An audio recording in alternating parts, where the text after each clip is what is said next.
it's not just, oh, this country's zero tax, I'm just going to move there. We need to look at the bigger picture, and how you make your money, how you get paid. And in some cases, maybe to do like Nike did, and having a company in one country and then that being owned by another company.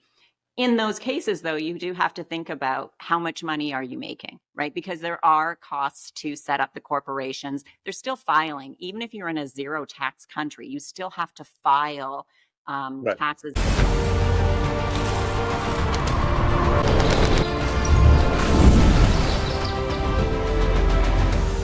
Welcome to the Ronin Mindset. My name is Steve Didier, and on this episode today is going to be one of my favorite subjects, and that is money. Because obviously, those of us who live the digital nomad life or the global citizen life, you need money to be able to do that. And there's so many different things that you can do to take advantage of the system that's in place that can be super advantageous to you. And on the show today, we've got an expert in that field. Sally Pederson is the author of several books, one of which is International Money Mastery. Avoid common mistakes while reducing taxes to zero or single digits, protecting assets, and gaining international freedom with residencies and citizenship. So this is exactly what we're going to be talking about. So welcome back to the show, Sally Pederson. How you doing? I'm doing great. How are you? Thanks for having me back. I am fantastic, and thanks for coming back. I know we chatted last week. Where was I? I think I was in Houston. I think so. And I'm in Mexico now in my little temporary home. But, this is one of those things. I've been kind of wandering around for since 2013 is when I first moved abroad. And, especially last year, I was traveled quite a bit. I think I was in 22 or 23 airports total last year, which is absolutely fantastic for me. I love airports, but I randomly had so many people messaging me on like Facebook and Instagram. I really, oh man, it must be nice to have all that money. You could just travel at will. And I was like, uh, it's nice, but there are advantages. It doesn't cost as much to live this life. And to be absolutely frank of the matter, if you're living this type of lifestyle, there are a lot of advantages, tax advantages and different things that you can use to your benefit. And for many people, reduce their tax liability to zero or very close legally. Absolutely.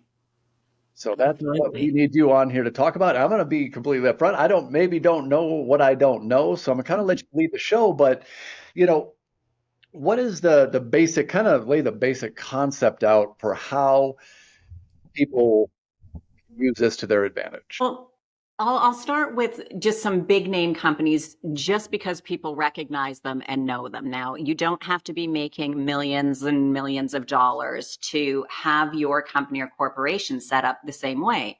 So if we look at Nike, for example, they are one of their incorporations, because they have more than one. One is in Ireland. So in Ireland, you pay 12.5% tax.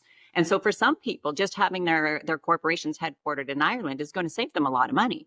Because Right. if you're in North America or somewhere and you're at 20, 30, 40% tax and you go down to 12.5%, that's a huge savings. It's a But what big the way chunk. they've designed it, though, is they have their Ireland corporation. So they pay 12.5%. Well, no, that's where it, let me backtrack a little bit. So they have their Ireland corporation, and through that, they pay all their employees, their salaries, the everything that they need, that a company has to pay. But what they also have is the Nike logo is registered in Belize. So Yep. after Ireland pays out all the expenses, the profits actually are invoiced from the Belize company for the use of the trademark and things like that. And in Belize, I believe Licensing they're fees, only basically, paying, right? yeah, 1%. So you can have a corporation in a low tax country, which Ireland is great, especially people need to consider, like, how do you get paid? Right? A lot of people use Stripe, PayPal, those types of things, but not every country can you use them in. Like Right. I have a place in Montenegro. You can't use Stripe or PayPal to get your money into a Montenegrin bank. they don't do it. I think in part because the country's so small, it's probably not worth it. I mean, there's 650,000 people that live in the country. So Wow. for the odd few people, it's probably just not worth it for them. But there's a variety of reasons. And so you have to look at how you get paid, where your company's incorporated, and that determines the tax rate. And every country is different. And I used to believe when I was living in Canada, I'm Canadian. Of course, I have to have my company in Canada. Of course, all my bank accounts need to be in Canada because I'm Canadian. This is where I live. But that's not true. They don't have to be. And to reduce taxes and for asset protection service situations as well, it's best not to have the things that you own in your company. And whether you call it a corporation, an LLC, whichever it is, different names, different places, either way, should be in a country that you don't live in that has lower taxes, or in some instances, zero corporate taxes. Right. Because there are what, 9 or 10 countries in the world that have essentially zero or even very low, like 1 or 2% Yeah, corporate yeah. tax And rate. then I think there's another six or seven that have under 12%. So it depends Fantastic. what you're comfortable with. Like I know some people would say, like I had somebody say to me, I don't want to have my company in Dubai. Dubai used to be zero. It's changed to 9%. There's still some freehold areas where you can get zero, but rumor has it that that's changing in 2026. But even 9%. But then I've had people say, I don't want to have my company in Dubai. Great. Or some people it's like, I'd rather be in Ireland because I trust it. It's English speaking, everything like Right. that. And they're comfortable with 12.5%. So you have to really look at what you're comfortable with as a person, the type of business you do, how you get paid. Because here's an example, we had somebody come in and say, well, I'm going to move to Dubai because it's 0%. Great. What do you do? Like, how do you get paid? Well, I'm a YouTuber. So all my money is made from YouTube. And I said, well, you're not going to be getting zero because when YouTube goes to pay you, if they're paying out in Dubai, because there is no tax treaty between the United States and Dubai, they will automatically withhold 30%. So now Right. you're paying 30% tax. So people, it's not just, oh, this country's zero tax, I'm just going to move there. We need to look at the bigger picture. And how you make your money, how you get paid, and in some cases maybe to do like I am like Nike did and having a company in one country and then that being owned by another company. In those cases, though, you do have to think about how much money are you making, right? Because there are costs to set up the corporations. They're still filing. Even if you're in a zero tax country, you still have to file Right. taxes and documents. And I always say to people, of course you would want to. Like, I want to know exactly what I'm making in my company. I want to know where money's going and what's coming in. And so filing is also just a great way of reviewing exactly what your company is doing. Right. Now, so my question is for somebody who maybe has LLC in the US, Mhm. S-type, where it's a flow through, no taxes collected on it. You can have, I believe you can have YouTube pay to an LLC. I can't remember. Either way, if you have money coming in, if you had a business, say stateside, Mhm. and you're a US citizen, if you have it as a flow through, can you have that LLC owned, all the shares owned by a corporation in Belize, for example? Yes. Okay, so it would all flow through, and then you can write all the expenses off from the Belize Corporation, correct? Well, you would have it so the first company, like the corporation, you'd want to pay everything out like your US company, right? So you have the US company, you want to pay all your expenses out through that, and then the remaining profit would then be going back to say the Belize company. Right, where you'd The pay your only like corporate tax rate of, say, 1% in the case of right. Belize. Right. And just a caveat, yes, Belize is one of those very low corporate tax countries. I would be very careful with Belize. I've just heard some stories with the government saying, um, not being very up and up with corporations and sometimes taking bank accounts and closing businesses and things like that. I mean, they're obviously not going to do it with Nike because they have a lot of money and really good lawyers and everything else. Right. Um, but it's a place that I would be very careful with to use as your corporation base. I've heard the same. Personally, I probably wouldn't use Belize. I have not so far, and I probably wouldn't. But there are other countries, just using that as an example. Yeah, And and now, that's good. It's just that I know sometimes when we use places as an example, people are like, "Oh, then I'm going to go there."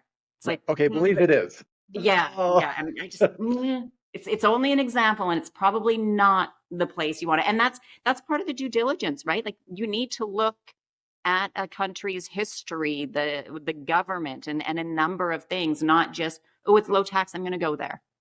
Right, right.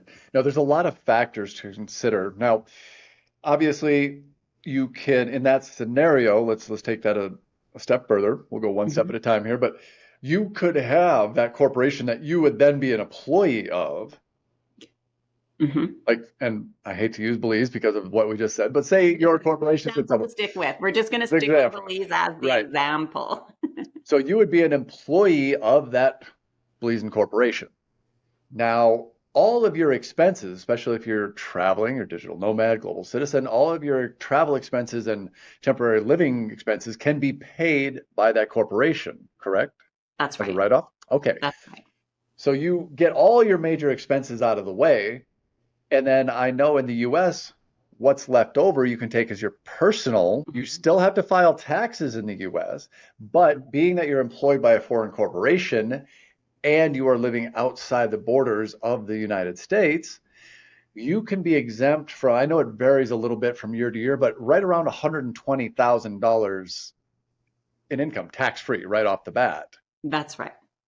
So, when people start But thinking of like, I just a little caveat on that.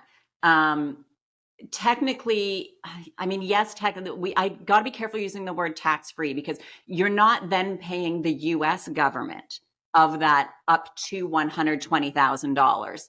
But right, wherever you are residing, you are a tax resident somewhere in the world, right, right? And so so if you are legally living, let's just say Mexico, then whatever you pay yourself, then you do have to file your taxes in that country, we'll say Mexico, and pay whatever your taxes are. But anything over the 120, then you may be also owing the US government.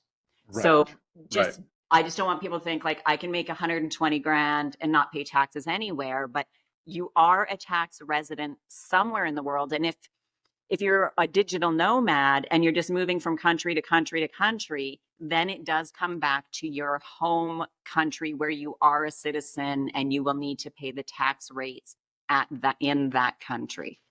right.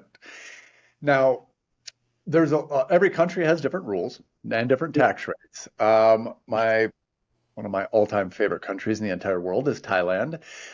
They recently introduced a digital nomad visa, and I believe the tax rate is like, don't quote me on this, but I believe it's like a flat 14%. Okay. So in this case, say somebody was on a digital nomad visa in Thailand, they would be exempt from paying taxes in the US up to right around $120,000 as long as they're paying taxes in the country where their residency is. In this case, 14%. Correct. Okay.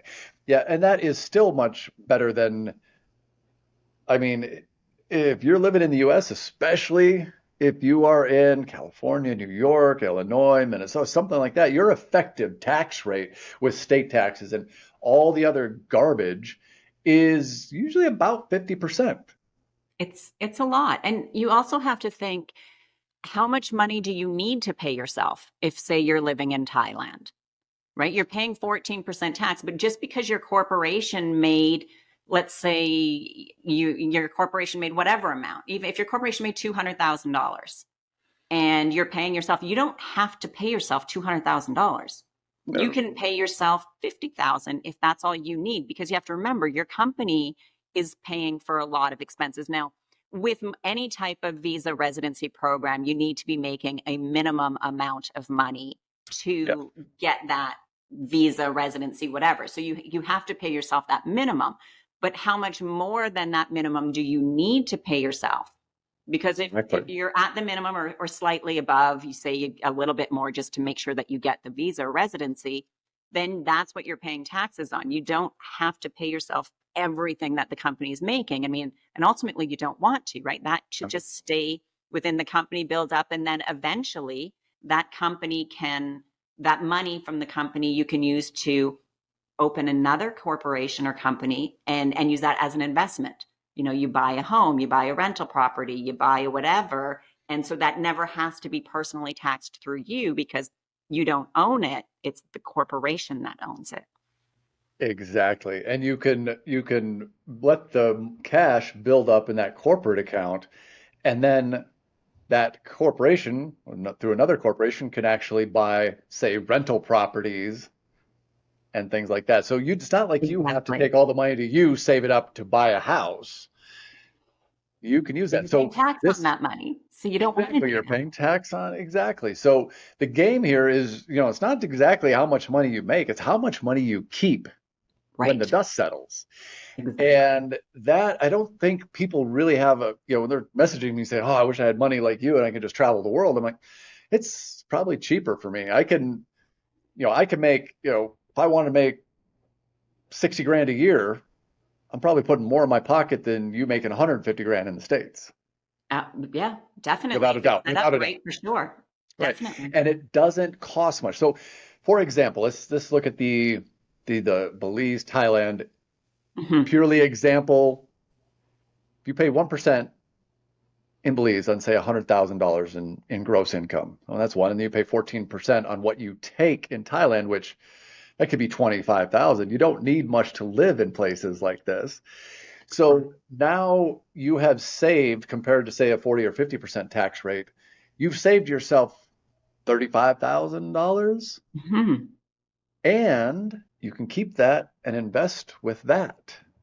So it doesn't take much to set up this type of structure. It's a couple $1,000s, but if you can do a couple $1,000s, that is going to essentially make you, say, $35,000, $40,000. And it gets even better because there are countries where you can have bank accounts that they actually pay you interest for having money in them. I've got bank accounts where I get between 3 and 5% interest on anything. If I have $100 in it, they're still Wow. giving me that interest. So not only then, if you've got, we'll just use that example, say 35,000 from your business, depending upon where your bank accounts are, you can have business bank account where maybe you're making 3-4% on that money that's sitting in the bank, as opposed to in Canada, my bank account, I think, gives me 0.000 nothing, Right. basically Yeah. Zero three, five essentially in the percent, US. nothing.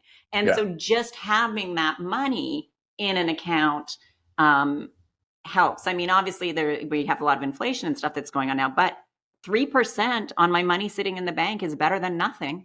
Right. It's a lot better than nothing, especially since you haven't paid the taxes. That money is Right. basically So, all savings.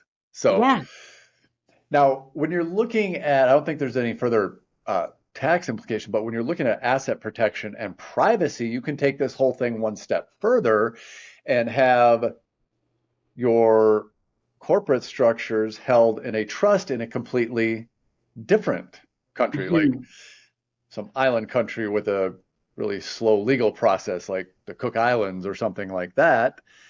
And then that way, if somebody would ever try and sue you, or somebody's trying to audit you, or anything like that, it gets virtually impossible for them to get to you. Right. So there's a couple different things with that. So even just having your company in another country. So let's say, just to go back to the example of Belize, because we've been using it. So if my company's in Belize, and if somebody wants to sue me, they have to sue me through the Belize legal system, because Good that's where my luck. company is. So that right there is like a layer of protection, because let's be honest, there's a lot of frivolous lawsuits, especially in the United States, that people will just sue to just try to get some money.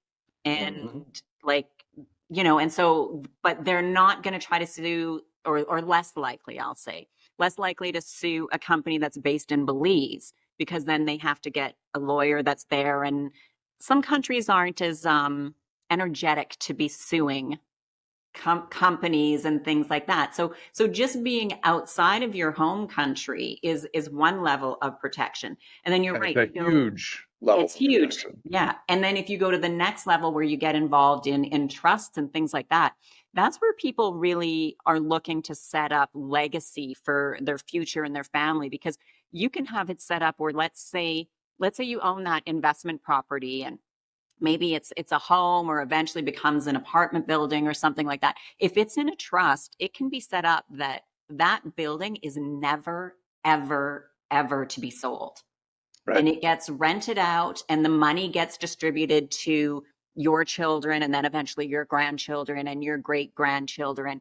and it goes on because it can never be sold, it can never be used as what's the word, if somebody's getting a loan, it can't be used as collateral. Collateral.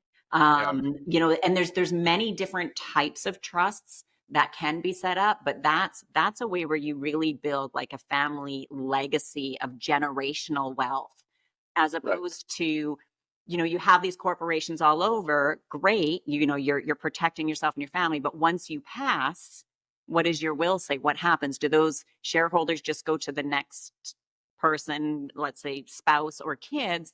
They have full control. They can sell it, they can use it as collateral, they can do whatever. And Right. we've if you look in the history of very wealthy families, when it's set up in trust and things, they have that generational wealth. When it's not, in about 3 generations, they're broke. Yeah. Yeah, they don't take those measures. I read that as well, and it's just absolutely shocking because people who haven't really put the effort in to earn the money, they love spending the money. Well, it's easy to spend, it's fun. It's easy to spend. But yeah, if you put it in a trust and you put the specifications on there that's never to be sold, they'll get the benefits of the cash flow. You Hmm. could set it up that way, but it will never be touched. And another, in that privacy thing, and obviously all to what level you take this is largely determined by what level of income or net worth you're at. Right. But when you start setting up Mexico, for example, just as an example, and there's other countries that are similar. Mexico, whereas the U.S. is based on English common law, Mexico's legal system is based on Napoleonic Code. And the legal system here in Mexico is notoriously slow. If you sue somebody, buckle in because it's not going to be any less than about 6, 7 years. And you're probably 8 to 10 years before you get any sort of resolution to that lawsuit. Right. Plus the privacy laws and the legal systems in different countries, they're just at their own pace. And Mhm. like you said, if somebody's trying to sue you and they go to this hypothetical corporate structure in Belize and they pierce the corporate veil and they find out who you are, or that's not you, they just find out that this corporation is held in a trust. Now they have to hire an entirely separate legal team in the country where the trust is. And depending on the country that you've set up the trust, you can try and get that, but some of the privacy laws are really incredible. You may never know who actually owns it. And for somebody to go through that much and be willing to spend that kind of money to sue you, you had to have done something where they really think that it's going to be worth it, because Yeah, it's going to cost me tens of thousands, hundreds of hundreds, thousands, hundreds. hundreds of thousands. And no lawyer is going to take that on a contingency basis. No, So you're going no, to have to come especially out of dealing pocket. internationally. There's no way.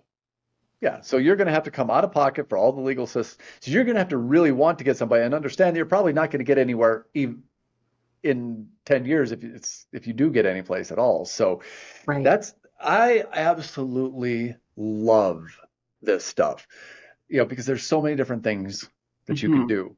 And you can buy all of your assets. You own nothing.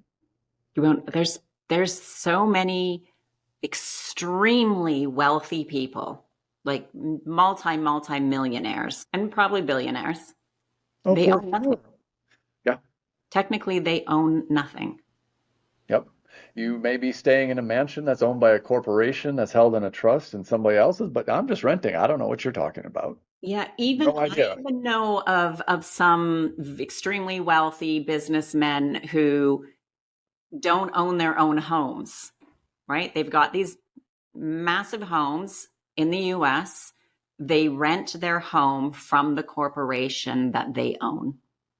So, and a great thing about that is, well, they rent it, so they pay whatever for rent. And now that home needs a renovation or it needs a new roof. Well, it's a write off for the corporation because it's a business. If you Exactly. own your home and you need a new roof, you're paying for that out of your pocket. Exactly. And it's not a write-off. And it's not a write-off. But if it's owned by a company, then it's all a write-off. Exactly.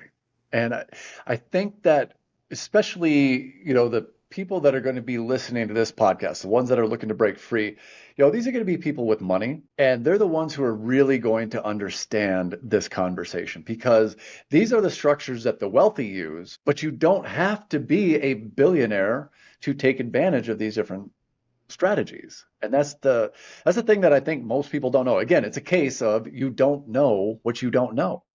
Right. And I mean, part of it is though because of TV, right? Like offshore corporations, offshore bank accounts. You must be mafia. You're Yeah, drug drug dealer. cartel. You're like it's illegal. And it's not illegal. I mean, you could do things illegally, but you can do them right in the United States illegally. Like you don't Right. have to go offshore to do it.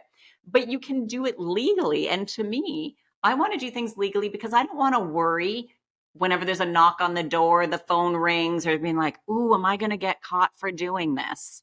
Right? Yeah. Like if you just set it up right, and I do call it a bit of a spider web because the more you have and the more you grow, the more of a web it becomes of things that are owned by different corporations and companies that you own in different countries and depending upon your wealth. So with people that are just starting out, it's pretty easy. It's just one or two companies, got the bank accounts, great. And as you're saving that money and you're going to invest in something, then you add one more to it. And you keep doing that and then you add one more to it. And you keep going and you add one more. And it does become quite complex eventually. Or if you have a lot right now and you're moving stuff, it can be. But we just start out simple, one step at a time of let's first do this one. We look at the big picture of everything, where you're living, your taxes, where your income's coming from, all of that kind of stuff. And Where we your just start assets with one. are. That is the way to go about it. And people need to know that these types of things exist. Then I wouldn't be getting the messages talking about how do you afford this lifestyle. I'm like, this lifestyle pays for itself. Right. It's on a hypothetical 100,000, like the $35,000 that I would have would Mhm. by far uncover my living in Southeast Asia last year. You know? And people need to realize, though, too, like, so I'm at the time of recording, I'm in Nashville right now. I generally spend most of my time in Europe and I'm hoping to get to Asia next year. It's flipping expensive here. Like Mhm. it's really compared to other countries. And I think a lot of people don't realize like every country gets propaganda from their own government, their own media, whatever. And United States, Canada, like it's fed to them. It's the best country in the world. This is the best place to be. And I'm not debating, there is no best country in the world. I'll just straight up say it. There is no one best country in the world. But the thing is, like the cost of living, the opportunities, what is best for one person is not best for the next person. But I do know that there are several countries where the cost of living is substantially cheaper. And people don't realize, even in Europe, for flights and things like that, like I get a little bit angry if I want to fly somewhere and a return flight is like $200 or $300 because to me that's BS because I know, especially if it's a regular flight that I'm doing, because I was just looking the other day because I'm gonna go to a conference and I'll be in Europe, and from my place in Montenegro to go from Montenegro to where is it? It's going to be in Switzerland. Right now, it's like 250 return. I'm like, that's bull because I Yeah. know I've booked it before and done it for like under $100. And so I get Mhm. upset. And when I tell people that I get angry about a flight for 200, if they're from North America, they're like, you can't even get anywhere for that. I'm like, well, that's because you're here. Yeah, The that's because cost you're of here. food is cheaper in other places. And just like the things are just so much different. And for people who travel and those listeners, they're like, oh yeah, we know it is substantial. You don't need as much to live in a lot of other places. No, you don't. I was just in the US for a week last week, and it's like a shock when I went to the grocery store because I stayed in Airbnb. I like to cook my own food. I get protein, all that, but I got basically nothing. Barely covered the bottom of the cart. It was like $200. For that, I've got to here in Mexico, and this is by not by far not the cheapest country in the world.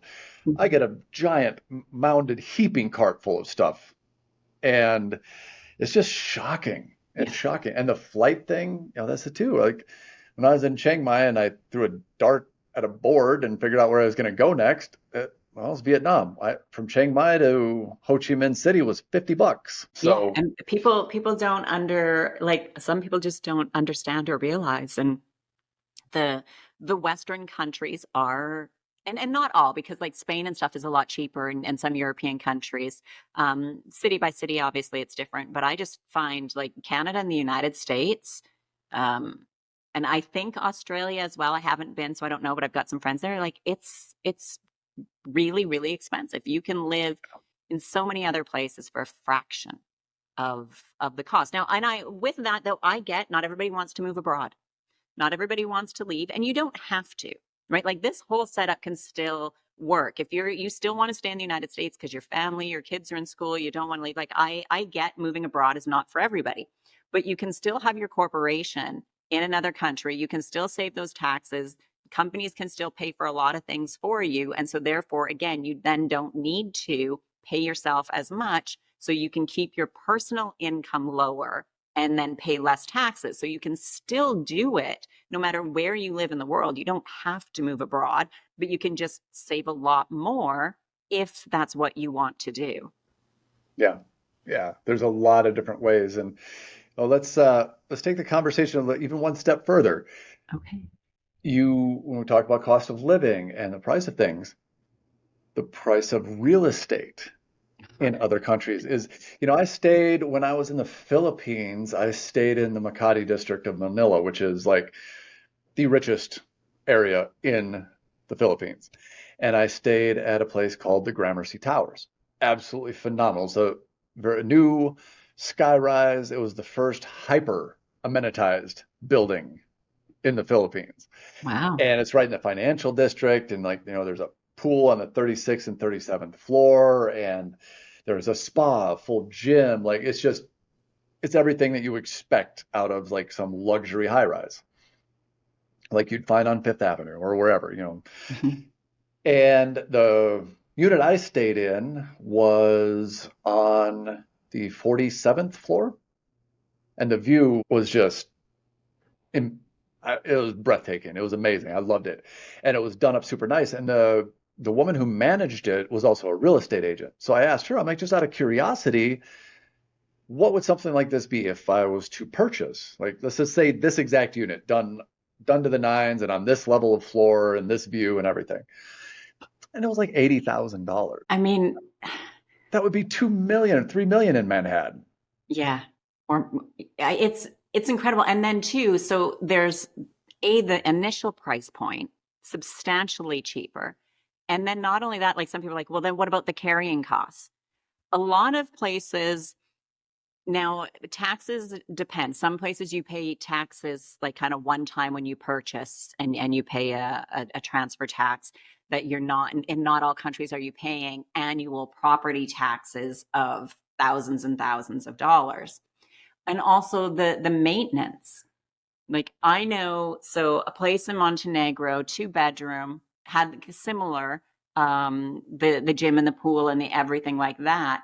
Monthly was, I think, if I recall correctly, it was about 120. We'll say euro because they go with euro there, so maybe like Right, $150 a month. right, right. Compared to the They States? have a very small studio in Montenegro, a 10-minute walk from the sea. And it's like 40 square meters, but I don't use it very much. But I have it, and my, what we call HOA, condo fees, whatever you want to call it, is $10 a month. Yeah, the carrying costs are insanely low compared to the US, Canada. Like, for example, my biggest area of expertise as far as international real estate is Mexico, because I sold real estate here years back and did all that. And when Americans would come down and purchase, like, say, a $300,000 condo, they're like, okay, what are annual property taxes? We're like $200. Yeah. Yeah, I knew a couple that came down from Westchester County, in New York. They own their house free and clear, but they were paying nearly $60,000 a year in property taxes. Crazy. I'm like, why? Why? And they were like, $200 for the year? I'm like, yeah. And that it's funny you see people starting to wake up. Like Hmm. the wheels start turning in their head and like, wow. And it's you can find an amazing quality of life for so much cheaper. Yeah. It's there's so many locations that are absolutely beautiful, and the quality of life that you have, your home or your home, whether you rent or own or whatever, substantially cheaper. And the weather, you can pick the weather that you like. I like warm, sunny weather. I don't really like winter and cold. And so I don't have to live in it.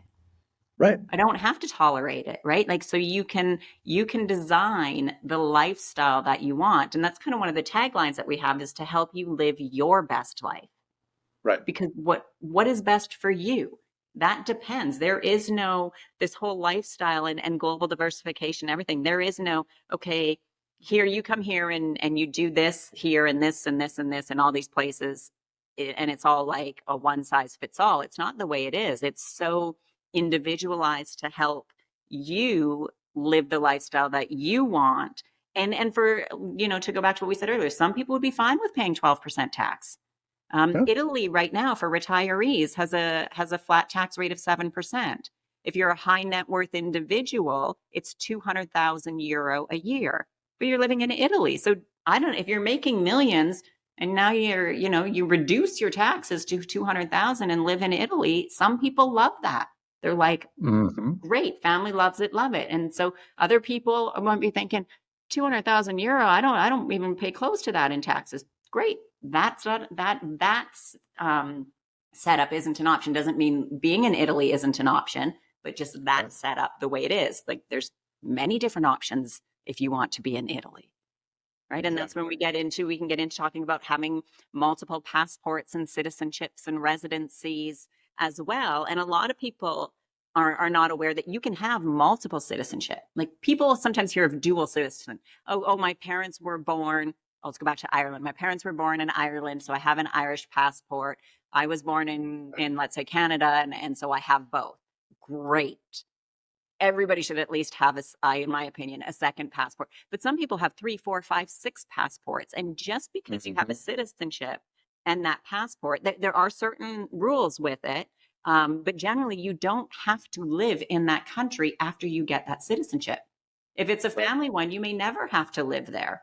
When we get into residencies, it's a bit different because each country has their own rules to maintain residency. Some you have to be there for 2 days every 3 years. Others you have to be Right. there for a week or two a year. Others you have to be there for over 183 days a year. Like, Yeah. they're all so different. But so it's looking at the bigger picture as to where you want to live, and having those extras just in case, you know, I'll just say it, just like, I'll give a prime example. Elections coming up in the United States, Hmm. and it's coming up soon, and I'm going to be out of the United States when that happens. And it's, Smart move. I just, no matter who wins, I think there's going to be some issues. To Oh, the 100%. extent, who knows? I think there's going to be some unrest. We'll just call it. I And agree. if you have another passport, you can just say, or even residency, but definitely with a passport, you can say, you know what? All right, family, or you're by yourself. It's like, you know what? I'm going to just take a year off. And I don't mean Yeah. like a year off of like, but you relocate for a Right. year. I'm gonna move to this country. I've got a citizenship, and I'm gonna move to this country for a year to wait till everything settles down and gets back into flow. And you can just go and do it. Even if you Yep. have a residency permit, you can do it as well. But it just gives you options. That having those things set up ahead of time is important because it takes a while to get, depending on it. Like, you can invest and get them within a matter of a few months. You maybe can get family, which could take a few months to a couple of years, depending on the country, or you relocate for several years to get that citizenship. So there's various Yep. ways, but having it, if something happens or occurs, you just be like, you know what? I'm going to go here and I can register my kids in school and I can get a job, or if I'm work for myself, I can do all those things, open up a bank account and do everything very easily because I have either a citizenship or a residency in that country. That is a very valid point. And even, if they try and pull another scamdemic or something of that, like I know a guy who had like 6 passports, tried to go to a country, like, no, you can't come in. He's, how about this passport? Like, nope, nope. This passport, okay, yeah, you can come in. Hmm. Because the entry regulations were different. Same guy, same risk for COVID, different passport, he was fine. But that's because governments and all that kind of thing they're stupid. They're stupid. And what all of this that we're talking about really is just to unplug yourself from the matrix and become free so that you Yeah. can come and go as you please. You can keep the majority of the money that you make instead of it having it redistributed to somebody, and to live a life that is not confined by all these societal norms. Like, I'm going to just put this right here. Free man. Free man. But that's really what it's all about. And then we could go down the rabbit hole of residencies and citizenship, because there's ones you can invest and just get automatic citizenship. Hmm. There's a lot of different things that you can do. But I think that, this is a really good overview, really good overview. And I think hopefully it opens some people's eyes as to what's possible from a financial standpoint. Absolutely. I And mean, you can keep more of your own money and not work anymore. Like doing the exact thing that you're doing now and just kind of rearranging some paperwork. And I know some people are like, "Oh, I hate paperwork." Well, do you hate paperwork or do you hate 35,000 a year right, every year it's that you a little do? bit of paperwork. It's paper, yeah, I get it, and it's never enjoyable, but once it's set up and done right, you're saving year after year after year after year. Yeah, the return on investment, if somebody wants to look at it that way, the return on investment is insane. It's probably something you absolutely should do. Like you said, whether you're living outside the country or not, whether you're a digital nomad, global citizen, whatever your scenario is, you should probably take a look at what's out there, because most people don't know that these exist. So we are going to leave it at that for today, but thank you so much for coming back. I know based on our conversation last time, you just had surgery and all that, but you've been on the podcast twice, and I truly appreciate it, Sally. Well, thank you very much for having me. I enjoy talking with you, and I just enjoy letting people know what they don't know. And it's not our fault. We don't know what we don't know, and we have to learn from others. And this used to be the big secret of the rich and the Yeah, millionaires before, but now it's not. And they're never going to teach this stuff in school. So you have to learn it from other people who live the lifestyle, who know, who do it, and do it yourself. Keep more of your own money. exactly. And before we get off here, you have another book coming out, correct? Yes, yes. I thought did you have a copy there? Well, this one here has come out. It's Passport to Freedom. So we didn't really Okay, talk much about that one. So this is the Passport to Freedom. It's available on Amazon right now. But in maybe by the time this goes live, so at the end of August, sorry, we're in September. At the end of September, I have another book called Living Tax Free: The Global Citizen Lifestyle, and that will be available on Amazon. I'll say October 1st. excellent. I will put a link below in the show notes so if people want to check those out. And yeah, well, I appreciate you coming on. And Ronins, listen to what this woman has to say, because you can save yourself a ton of money and live a life that you actually enjoy. We'll catch you guys soon.